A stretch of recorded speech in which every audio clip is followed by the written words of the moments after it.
muito fundamental que todo produtor tenha em mente que a criança é prioridade absoluta no nosso país, né? A defesa das infâncias e dos direitos das crianças e dos adolescentes é um desafio diário, difícil e inesgotável. É o que nos conta a convidada deste Entre Mídias, especialista no combate à publicidade infantil. E ela faz um alerta.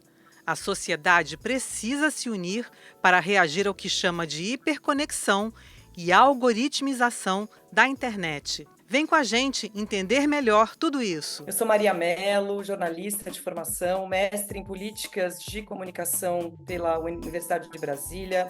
Sou mãe de uma criança de 6 anos, sou ativista em direitos digitais e também em direitos infanto-juvenis. Hoje eu coordeno no Instituto Alana o programa Crianças Consumo, um programa que há mais de 15 anos atua para combater a exploração comercial infanto-juvenil e também lidero o eixo digital do Instituto.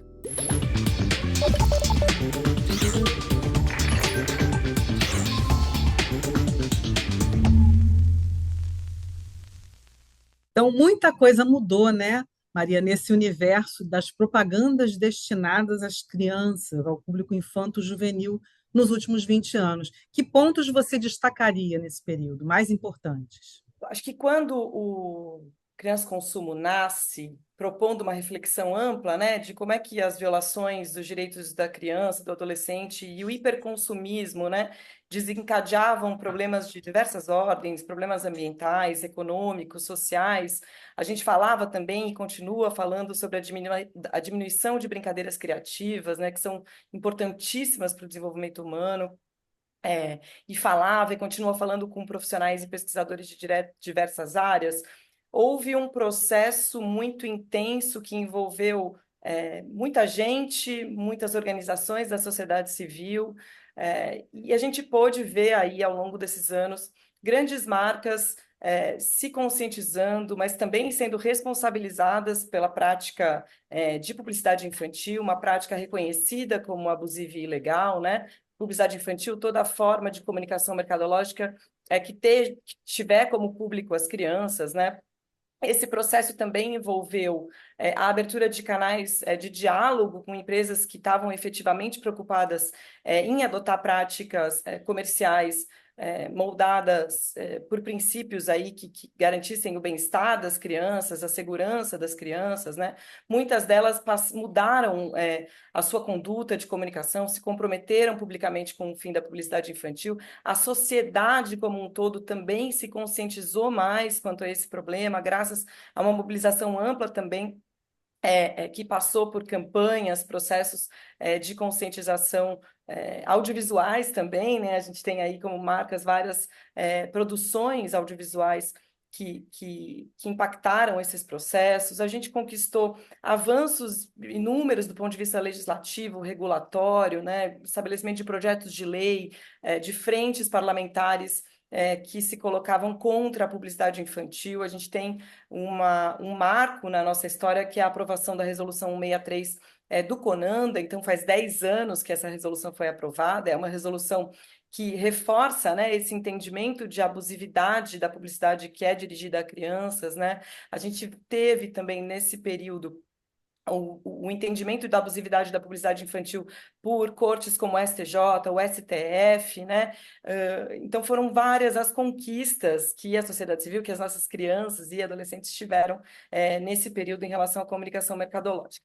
Apesar de tudo isso, ainda há empresas que insistem em dirigir publicidade a crianças, né? A gente tem estudos recentes, monitoramentos que mostram que essa prática continua acontecendo em canais infantis da TV paga, que a despeito de hoje terem uma audiência menor, continuam, né, insistindo nesse tipo de prática, mas principalmente o que mudou, né, de lá para cá é que hoje a gente vive num cenário de hiperconexão, né, de uso extenso da internet, incluindo crianças e adolescentes, usando cotidianamente esse ambiente, o ambiente online, e esse contexto torna mais difícil e mais desafiador superar a comunicação mercadológica, né? Então, a gente está falando, por exemplo, da publicidade infantil que é velada, né? Daquele vídeo de YouTube em que um influenciador mirim, uma criança ou um adolescente, está promovendo um tipo de publicidade sem dizer que aquilo é uma publicidade, né? Sem deixar explícito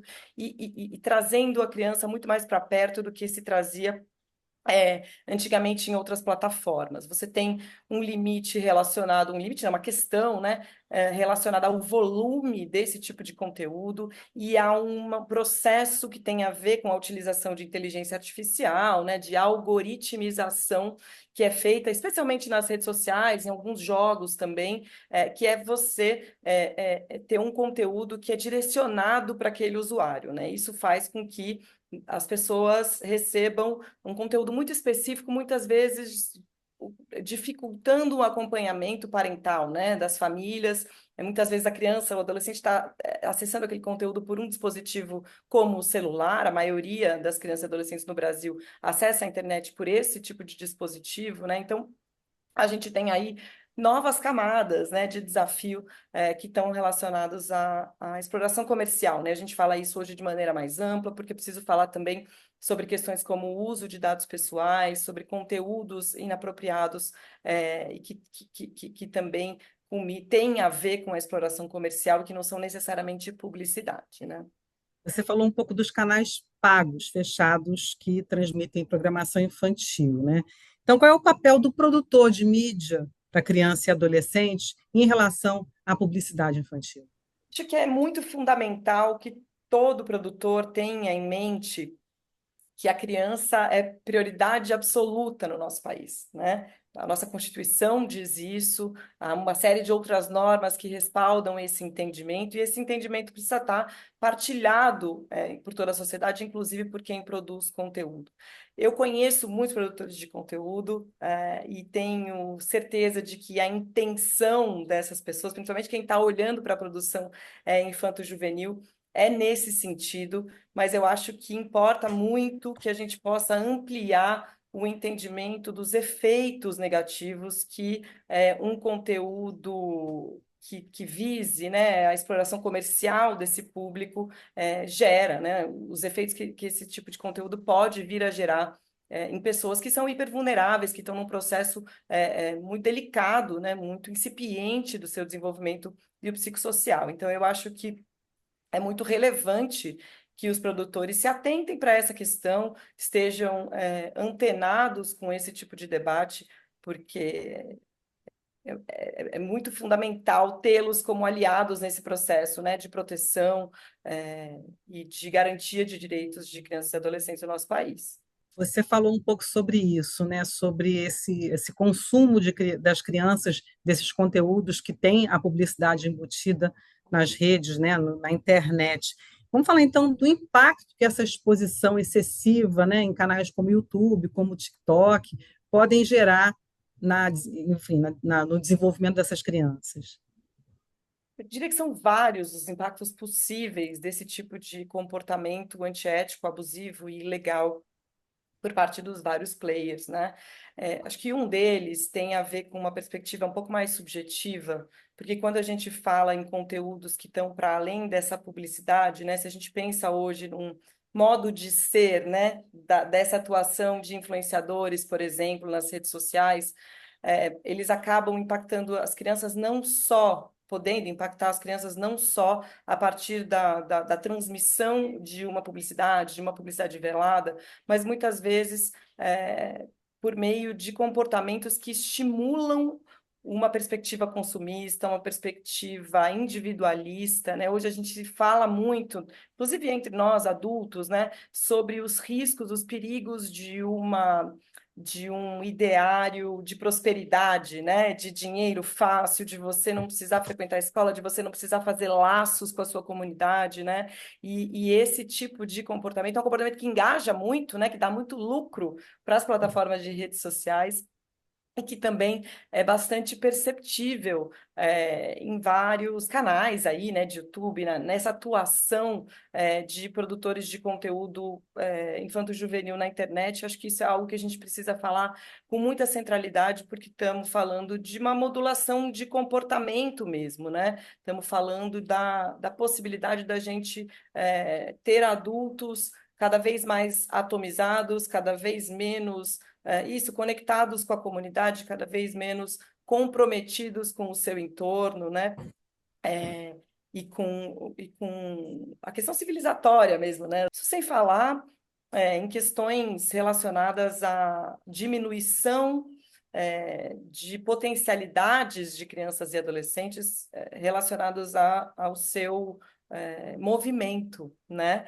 Então, a gente vê cada vez mais crianças e adolescentes viciados, né, em produtos e serviços digitais que são desenhados para que fiquem viciados de fato, e como consequência, um acesso muito menor ao que está no seu entorno do ponto de vista físico, né? Do ponto de vista real, vamos dizer assim, né? Então, crianças com problemas físicos mesmo, né? Com questões relacionadas à visão, né? Comendo menos ou comendo de uma forma menos atenta, menor capacidade de trocas reais, né, com seus pares, com outras crianças, com seus familiares, né, processos de adoecimento psíquico que são derivados dessa lógica, né, dessa lógica do engajamento, dessa lógica da retenção da atenção, né, a economia da atenção é algo muito bem pensado para que as pessoas fiquem retidas nesse espaço e possam aproveitar o que está fora, né, das telas, vamos dizer assim. Então, são muitos os impactos, esse distanciamento da natureza, muitas vezes impactos em relação ao desempenho escolar, né? E aí, quando a gente olha para esse desejo crescente, também tem a ver com aquilo que eu falava no início, né? Um desejo crescente das crianças e adolescentes em também serem influenciadores mirins, né? Isso faz com que elas, de alguma forma, possam se distanciar da escola, desse ambiente que é muito fundamental, não só do ponto de vista do desenvolvimento de habilidades, né, mas também de habilidades de aprendizagem, né, mas também das suas habilidades sociais, né, socioemocionais, o que é muito fundamental para que esse desenvolvimento seja de fato saudável. Então, você tem uma série de questões. Numa perspectiva mais ampla, essa interação cada vez mais intensa, que tem a ver com uma lógica de ampliação de uma perspectiva consumista, individualista, né? Ela também impacta muito a natureza, né? Então, o consumismo por óbvio, né, traz impactos à natureza na medida em que você está comprando, e aí, quando a gente fala em brinquedo, por exemplo, estamos falando em muito material plástico que impacta de uma maneira muito imediata, né, o nosso meio ambiente, mas também você tem questões aí subjacentes a esse uso intensivo, né, das telas, que tem a ver com a produção desses dispositivos, né? Então, você tem muito lítio sendo usado, você tem uma série de impactos novos ao meio ambiente nessa relação, né? A gente está falando aqui de crianças e adolescentes que acessam plataformas digitais, que acessam redes sociais, só que a maioria delas tem regras de uso e de limitações, a maioria aos 13 anos. Só que na prática, a gente está até falando sobre isso, não acontece. As crianças estão nas redes, estão nas plataformas sem controle, sem vigilância, principalmente dos responsáveis, dos pais. Isso tem solução? Tem como a gente fiscalizar? Existem mais mecanismos sendo oferecidos para ver esse maior controle, para saber o que as crianças realmente estão acessando nas redes e nas plataformas digitais?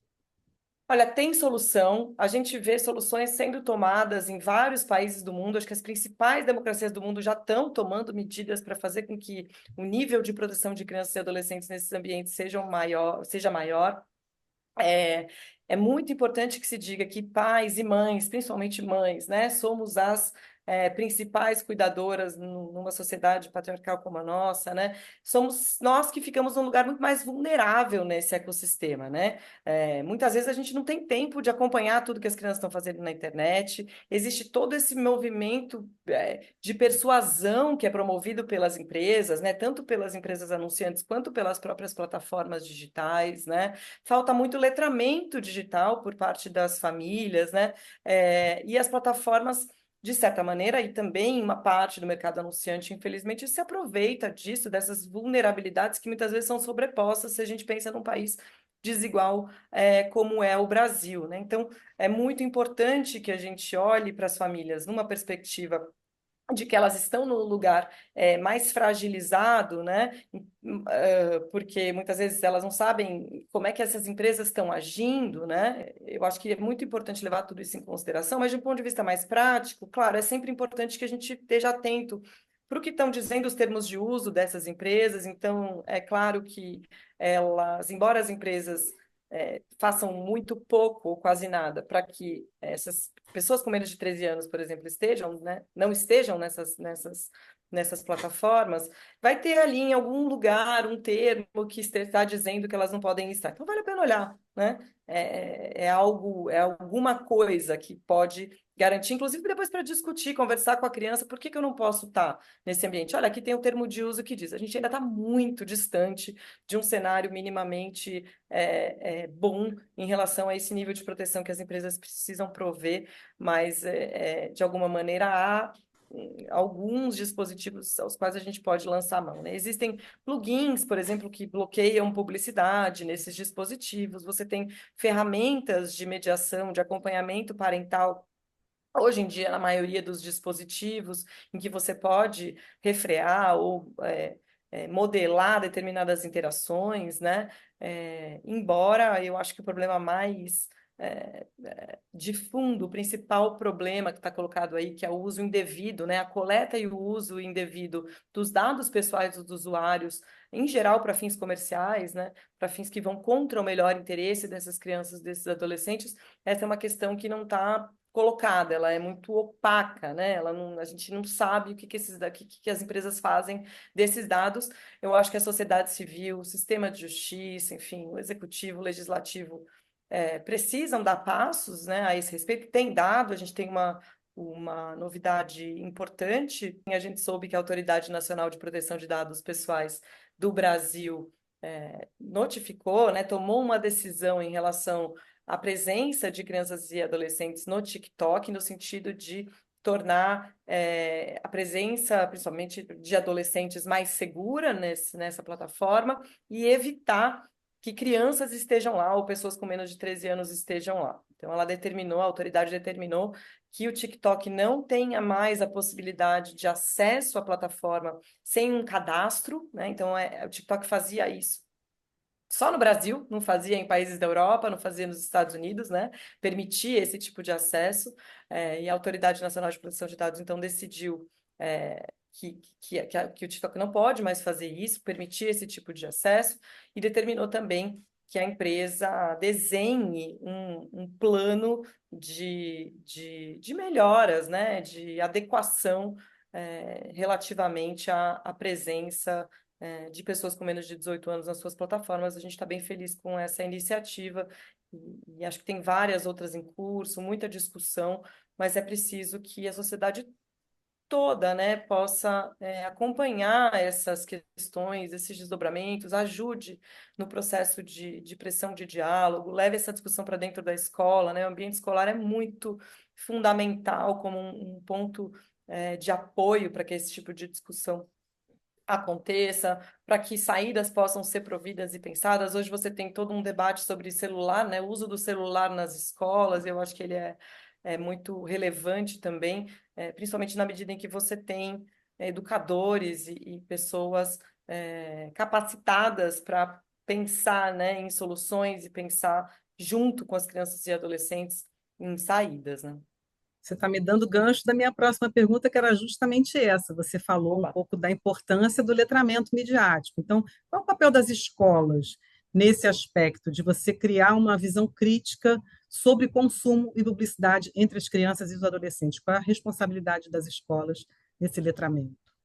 A escola é vital, tanto do ponto de vista disso, né, da capacidade que o educador tem em acessar as crianças e adolescentes, muitas vezes de uma forma mais interessante do que os próprios familiares, né, a depender da idade daquela criança, daquele adolescente, algumas portas podem vir a se fechar, né, junto em relação às famílias, né, e os educadores muitas vezes têm um caminho mais fácil de acessar, né, de trocar, né, de promover uma interação dialógica com aquele estudante, né?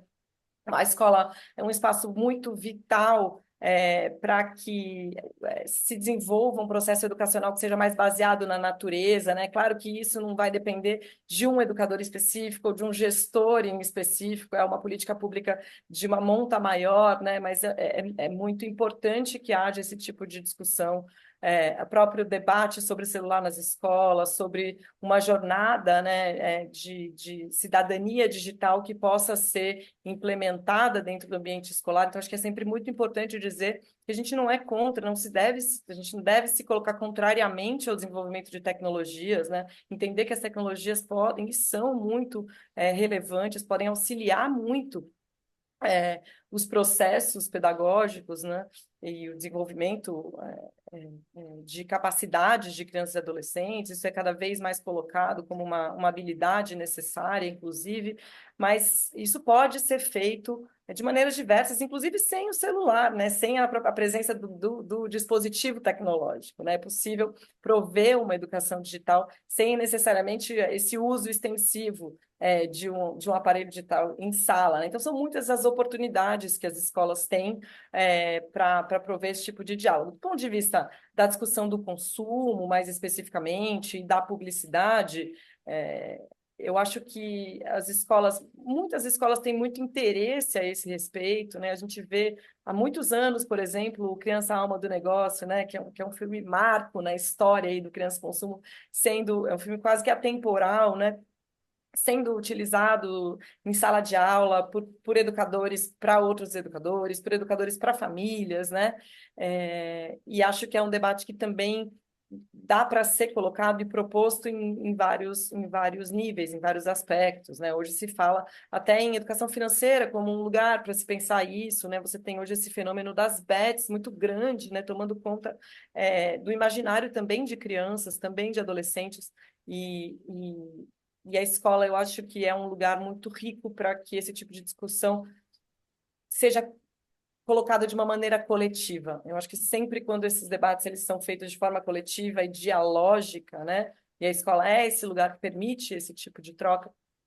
Quando isso acontece, você tem ganhos muito mais ricos, né? E processos de conscientização é, muito mais interessantes. Você já falou um pouco sobre isso, sobre as desigualdades que existem no nosso país para o acesso às redes e também para as ferramentas de controle. Porque, por exemplo, você falou que existem aplicativos e ferramentas que os pais podem utilizar para restringir o acesso das crianças a filmes, por exemplo, em canais de streaming. Só que isso é pago. E tem família que não tem condição de pagar por isso, né? Exatamente. Geralmente você tem o aplicativo do joguinho que você pode comprar ou assinar, né, mensalmente aquilo, e você fica livre das propagandas, mas aquele que não pode pagar por isso, ele é bombardeado de propagandas. Como a gente soluciona essa desigualdade? Tem solução para isso, Maria? Tem solução, mais uma vez, é uma solução que precisa ser fruto de uma iniciativa compartilhada. Então, eu evocarei mais uma vez o artigo 227 da nossa Constituição Federal, que diz que é a responsabilidade do Estado, das famílias e também da sociedade. Então, as empresas precisam aí ser lidas como parte da sociedade e que têm todas juntas a incumbência de proteger direitos de crianças e adolescentes. Essa discussão é uma discussão ampla, ela precisa. A gente tem um número cada vez mais expressivo relativo à presença de crianças e adolescentes no ambiente digital, mas você ainda tem um contingente de crianças que não acessa. Isso é importante também que se diga. E elementos mais complexos, no sentido de que as que acessam, o que você diz, né? Muitas vezes acessam sem essa possibilidade de um acompanhamento, ou de freio, filtros, né, que são importantes para que essa interação se dê. E você tem questões ligadas à própria forma com que a internet é ofertada no Brasil hoje. Então, é o que a gente chama da ausência de conectividade significativa. Quer dizer, o que isso quer dizer? Que é muito diferente uma criança ou uma pessoa adulta que acessa a internet pelo celular via um pacote de dados que tem um limite de uso. E que quando acabar o pacote de dados dela, ela só vai muito provavelmente poder acessar as redes sociais que tem ali um tipo de acordo com com aquela empresa ali de celular, de telefonia, e a pessoa vai ficar restrita, né? A navegação dessa pessoa vai estar restrita só a essas aplicações, que são o quê? As aplicações feitas, desenvolvidas, pensadas, desenhadas para lucrar, para usar os dados de uma forma indevida desses usuários, para direcionar conteúdo, muitas vezes conteúdo de desinformação, conteúdo de ódio, né? Esses conteúdos que engajam mais e que acabam provocando fissuras muito grandes, né? Em toda a nossa sociedade, e quando a gente fala de seres hipervulneráveis como crianças e adolescentes, causando sequelas, né, problemas, enfim, muito maiores. Então, você vê, é uma discussão que tem níveis enormes aí. Então, a gente precisa pensar, por exemplo, em como prover, né, conectividade significativa para essas pessoas. Então, se eu tenho se eu sou, né, de uma família que tem condições de ter um computador para além do celular, ou um celular com mais possibilidade de navegação, eu vou poder confrontar uma informação que eu recebi numa rede social a partir de uma navegação num outro site, né? Eu vou poder entrar numa plataforma de streaming, por exemplo, que muitas vezes ainda, talvez, prover um conteúdo de mais qualidade. Eu sei que qualidade é sempre um termo complexo, né? Também muito em disputa, mas você tem esse tipo, né, de desnível relacionado à qualidade do acesso das pessoas, né? Então, isso também é uma super questão e a gente precisa encarar os desafios, né, que estão colocados aí para a questão de comunicação mercadológica de crianças e adolescentes nesse contexto, né? Um contexto de desigualdades, de sobreposição de vulnerabilidades, sem dúvida. Eu vou fazer agora uma pergunta meio comprida, com algumas comparações, e aí eu queria saber a sua avaliação sobre isso. A gente acompanhou nos últimos 20 anos um decréscimo de investimentos em mídias e produtos e produções de mídia para crianças e adolescentes, uma queda muito grande de investimentos em função da legislação, segundo os produtores, a culpa é da legislação. Por quê? Porque como a legislação ficou mais acirrada, mais forte, as marcas não querem mais associar seus nomes, né, à produção de conteúdo infantil, com medo justamente enfim, das punições, das multas. E aí, sem investimento, não tem produção, e no final dessa conta toda, quem acaba perdendo é o nosso público infantil e juvenil. Como é que a gente resolve essa equação complicada, esse cabo de guerra, né, entre o produtor de um lado, legislação do outro, os financiadores, né, que geralmente são as empresas que vendem, né, de publicidade, que compram aquele espaço na programação? Como é que a gente resolve isso? Veja, eu quero começar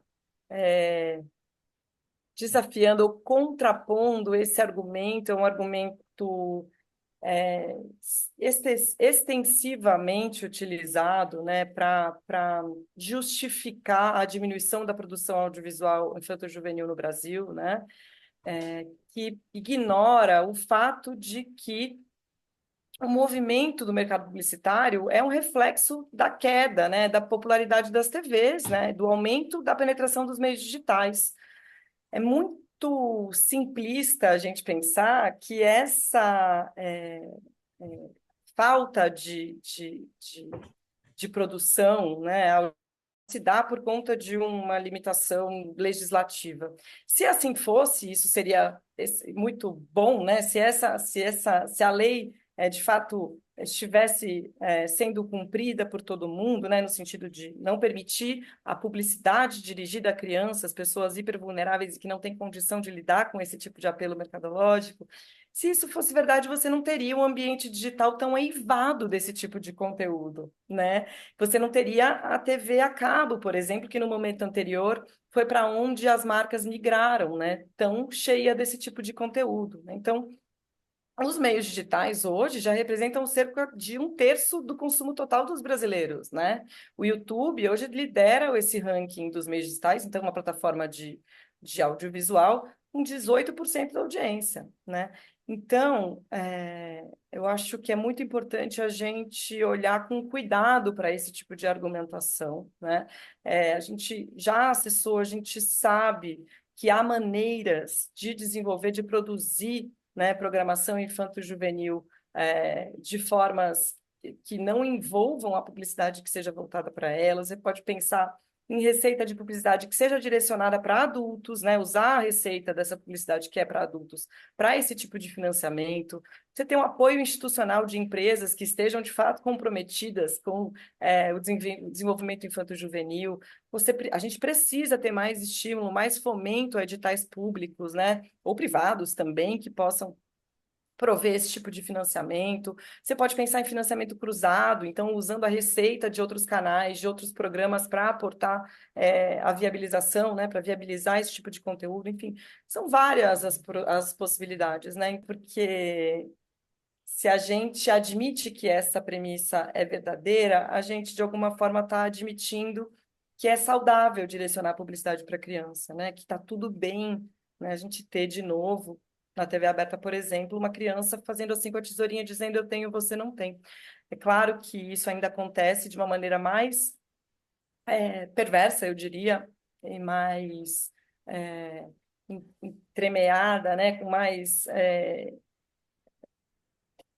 requinte, vamos dizer assim. Isso acontece nas redes sociais e a nossa batalha é para que isso também deixe de acontecer nesses espaços. Tem outra coisa que vem muito acoplada a esse argumento também, de que regular a publicidade seria um atentado à liberdade de expressão, né? Quer dizer, coibir a exploração comercial infantil não pode, de forma alguma, ser encarado como algo importante para o desenvolvimento da cadeia de negócios, né?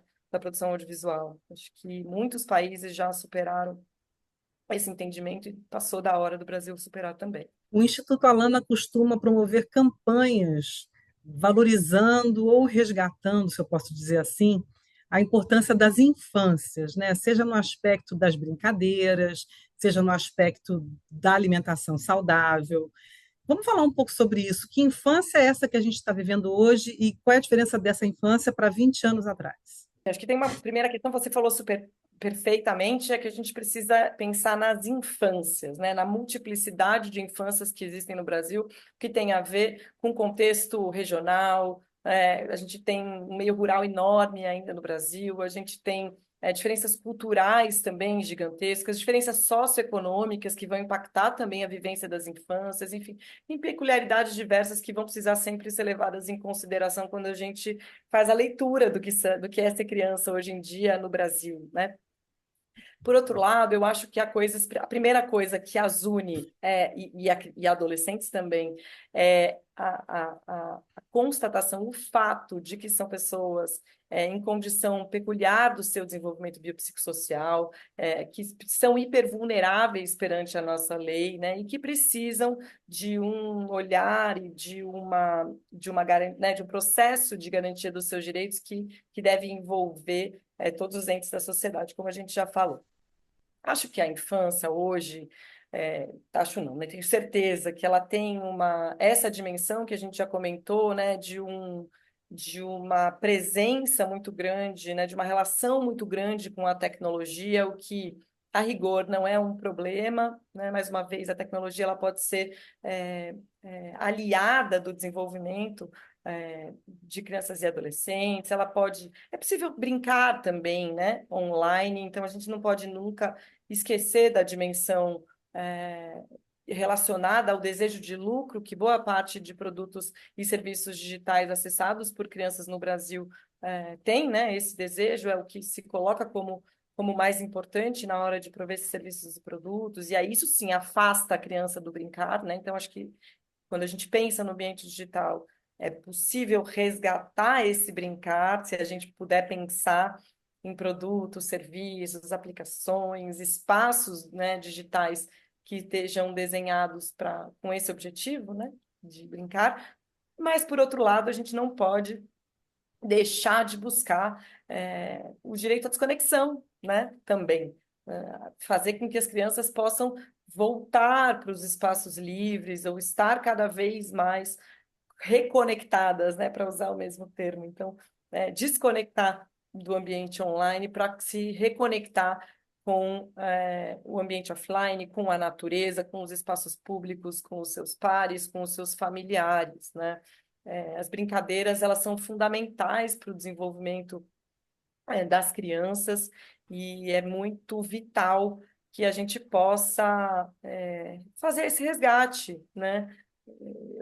Você tem algumas pesquisas, acho que uma parte delas foi divulgada em outubro desse ano, que mostra que as crianças têm hoje um desejo que está equiparável ou até superior de ter celular em relação a ter brinquedos, né? Elas querem mais, elas preferem ter celular a ter brinquedos, e isso é algo que a gente precisa olhar com cuidado, né?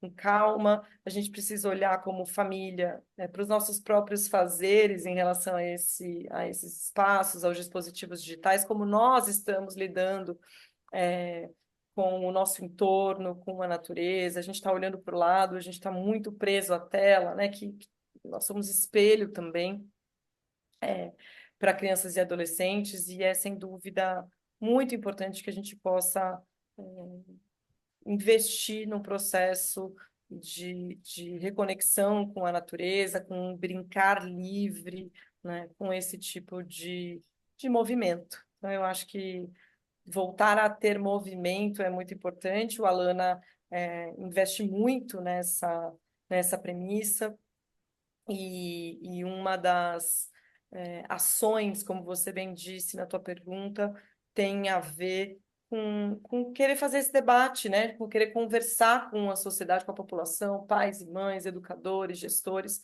sobre a importância desse brincar, né? Agora a pergunta é uma percepção pessoal, que eu não sei se está certo ou se está errado. Mas lá há 20 anos, quando meus filhos eram pequenininhos e consumiam, né, produtos, enfim, a programação infantil ainda estava disponível na TV aberta, o que me chamava muito a atenção que eram, às vezes, programas ou desenhos que ofereciam muita brincadeira, fazia a criança dançar, sempre com muita música, e coisas até assim, ensinar o alfabeto, ensinar regras de trânsito, ensinar a parte do corpo. Me lembro da minha filha com 3 aninhos de idade, dançando e aprendendo as palavras. E eu não vejo muito isso hoje, mesmo nas redes, nas plataformas digitais ou nos canais fechados específicos, né, nos canais específicos para criança, Uhum, programas com esse conteúdo. Mudou uhum. o conteúdo, está mais pobre ou está mais rico? Eu que estou vendo que antigamente eu achava que era mais rico, mas não é bem assim, ou a gente realmente está numa vibe que a criança fica mais passiva mesmo, vendo aquele desenho, vendo aquele programa? Olha, eu acho que a gente aqui não tem como fugir do debate sobre a importância da comunicação pública, né? No desenvolvimento infanto-juvenil. Eu acho que as TVs públicas, por exemplo, sempre tiveram um papel muito vital em prover esse tipo de conteúdo que estimulava, uma parte ainda existe, é, que estimula esse tipo de desenvolvimento, né? Que propõe o movimento, que propõe conteúdos mais pedagógicos, vamos dizer assim, né? E eu acho que há um processo de vilipêndio mesmo, de diminuição, né, desse tipo de espaço. E se a gente pensa que o ambiente online, ele hoje foi pensado para ser uma ágora, foi pensado para ser um espaço muito público, né, de debates muito plurais, né, acabou virando um grande shopping center, né? Eu acho que há sim espaços no ambiente digital, em algumas redes, em alguns canais, no próprio canais de streaming, enfim, que tem esse tipo de conteúdo, mas eles a meu ver, ainda são muito inferiores ao que a gente tinha e tem quando as iniciativas são iniciativas públicas, eu diria, né? As TVs, não necessariamente a TV pública, a TV, o rádio, né? São concessões, né? São canais concedidos pelo Estado e precisam cumprir com uma série de deveres no sentido de garantia de cidadania. Essa mesma lógica precisa ser aplicada também para o ambiente digital, e ainda não é. E é por isso que a gente faz um trabalho muito intenso também, no sentido de consolidar o entendimento sobre o papel, né, dessas plataformas de redes sociais, sobretudo, em relação ao seu dever de cuidado, né, em relação a crianças e adolescentes. Então, eu acho que você está certa, eu divido com você essa percepção. Então, a gente falou dos 20 anos passados, vamos falar de futuro. Quais são as expectativas do Alana para essa questão da propaganda para crianças e adolescentes, para o consumo, das mídias voltadas para crianças e adolescentes para os nossos próximos 10, 20 anos?